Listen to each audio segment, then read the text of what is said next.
Lundi 26 août, bonjour à toutes et à tous, bienvenue sur votre chaîne d'information régionale pour une nouvelle édition du journal de la rédaction.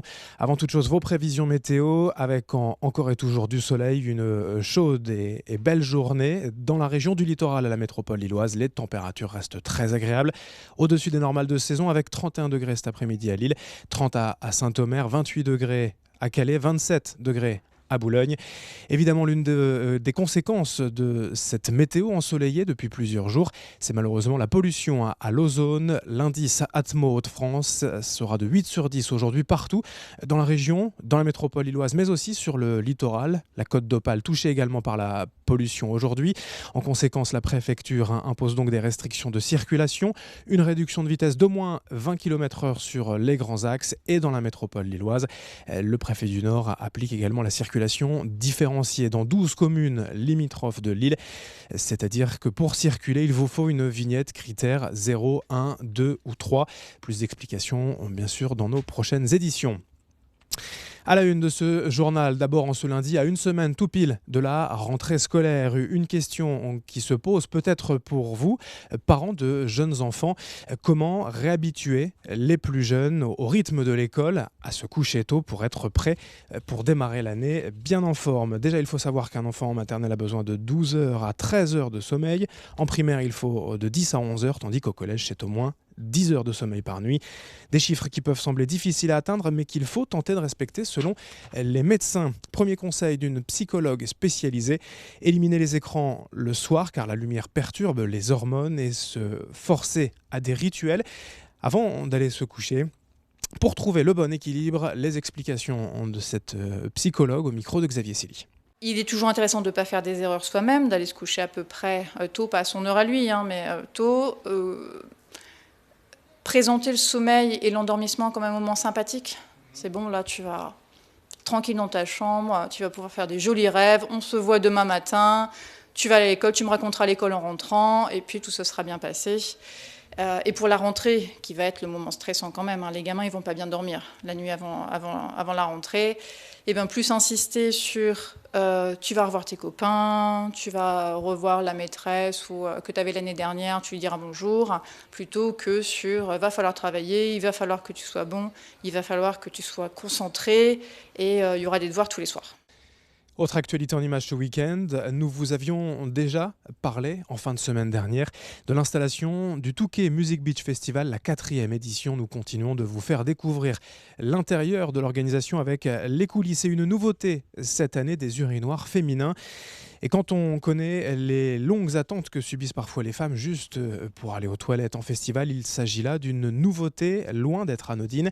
Ces urinoirs sont conçus pour faire pipi plus rapidement que dans un toilette cabine standard, tout en respectant les contraintes d'hygiène et d'intimité. C'est un toilette sans contact, sans éclaboussure et 6 fois plus rapide que les toilettes normales. La forme de l'urinoir est ergonomique pour permettre une position assise ou semi-assise. Présentation avec la créatrice de cet urinoir, baptisée Madame Pi, au micro de Louis Caillé. C'est sans eau, c'est-à-dire qu'on n'utilise pas d'eau, il n'y a pas de chasse d'eau. Et donc quand on sait qu'on utilise 3 à 6 litres d'eau par cabine, ça nous donne une idée du nombre de litres d'économie d'eau qu'on peut faire sur un événement comme ici, où on a 5, 6, 7 000 passages multipliés par 6. Voilà, on a déjà une économie d'eau très substantielle que le festival fait. Je rentre, je pousse les portes battantes, je fais pipi, je m'essuie, je mets mon papier dans la poubelle, je ressors. Potentiellement, j'ai touché à rien du tout avec mes mains. En ce lundi, c'est la dernière ligne droite avant la braderie. Ce week-end est signe que l'on approche de l'événement. La traditionnelle foire au manège a déjà ouvert Champ de Mars sur l'esplanade. Ce week-end, près de 200 stands et manèges ont ouvert leurs portes, présentes depuis plus de 100 ans chaque année pour la braderie. C'est l'une des plus anciennes foires de France. Comme toujours, il y a des manèges à sensations pour les plus courageux, d'autres plus tranquilles pour les familles et les enfants. Des stands de restauration aussi pour goûter au plaisir de la Ducasse. À noter sur votre calendrier, outre le week-end de braderie, 2 journées promotionnelles les mercredis 11 et 18 septembre avec des tarifs réduits, un tour de manège offert pour un tour à acheter. Présentation de cette foire au manège sur l'esplanade au micro d'Idil Gunaï. Pour la foire de septembre, nous avons 2 nouveautés cette année. Nous avons le Tornado, Tornado, donc c'est un manège, un genre de flipper, je veux dire, comme un billard. C'est les voitures qui tournent dans tous les sens. Et après, nous avons le XXL Power, donc, qui monte à 40 mètres d'auteur. Et donc, on a la tête en bas, les jambes en l'air. C'est des manèges à sensation pour adultes. Après, nous avons aussi tout ce qui est manège d'enfants. Manège d'enfants actuellement, là c'est mon manège, le Magic World. Vous avez le River Splash aussi, qui est une attraction familiale. Vous avez les autoscooters, vous avez un manège d'avion, vous avez toute attraction. Et toujours à propos de la foire au manège de Lille, notez que des feux d'artifice sont prévus durant ce mois de fête, avec en point d'orgue surtout un beau feu d'artifice le samedi 14 septembre à 22h, la foire au manège sur l'esplanade du Champ de Mars à Lille jusqu'au 22 septembre. L'actualité sportive du week-end, d'abord en football, en Ligue 1, je vous le rappelle, pas de match pour le LOSC pour cause de G7 à Biarritz, Lille qui recevra Saint-Etienne mercredi soir à domicile. En revanche, en national, on jouait bel et bien et 4e victoire en 4 matchs pour Dunkerque, victorieux du Red Star en déplacement 2-1. Des buts de Guillaume Bosca et de Nathan en Bizet. L'USLD plus que jamais leader avec 12 points au compteur, 4 victoires en 4 matchs. Victoire également pour Boulogne, la première cette saison. C'était vendredi soir à domicile contre Cocarno, 2-1. Au classement, donc, l'USLD est seul en tête et l'USBCO remonte à la 11e place. Dans ce journal, et également la maison 1930 est sûrement l'habitation la plus typique de la métropole lilloise. Ces demeures mitoyennes, construites en briques pour les ouvriers, présentent presque toute la même configuration.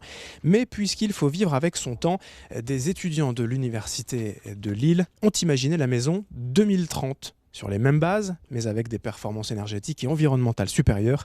Cette maison, mélange de bois et de briques, doit permettre de réhabiliter les 1930 les plus vétustes et détériorées pour en faire des maisons d'avenir fonctionnant notamment avec l'énergie solaire. Récemment, ces étudiants lillois ont présenté leur projet lors d'un concours européen et ont raflé la mise. Présentation et explication au micro de Rémi Desremeaux. La maison existe déjà, la maison de base. Le projet en lui-même, c'est d'arriver à construire une maison qui soit économe à tous les niveaux. Économe non plus, la maison par elle-même, le type de travaux qu'on va faire, qui peuvent être faits par les entreprises, mais également avec des habitants qu'on va accompagner. Et puis, c'est également une maison qu'on peut répliquer, puisque un des intérêts pour nous n'était pas de travailler sur une maison seulement, une maison isolée, mais de travailler sur 100, 200 maisons, de voir comment l'une qui produit beaucoup d'énergie peut venir aider celle qui n'arrive pas à en produire beaucoup et d'avoir des phénomènes d'échange comme ça entre les maisons. Fin de cette édition. Pour rappel, vos prévisions météo, du soleil, du ciel bleu pour tout le monde aujourd'hui en ce début de semaine, avec de belles prévisions également pour les prochains jours. Plus de 30 degrés aujourd'hui à Lille, 28 degrés sur le littoral. Vos prévisions météo complètes bien sûr dans un instant. D'autres infos, d'autres images à suivre dans quelques secondes. Puis on se retrouve dès le prochain quart d'heure pour un nouveau journal.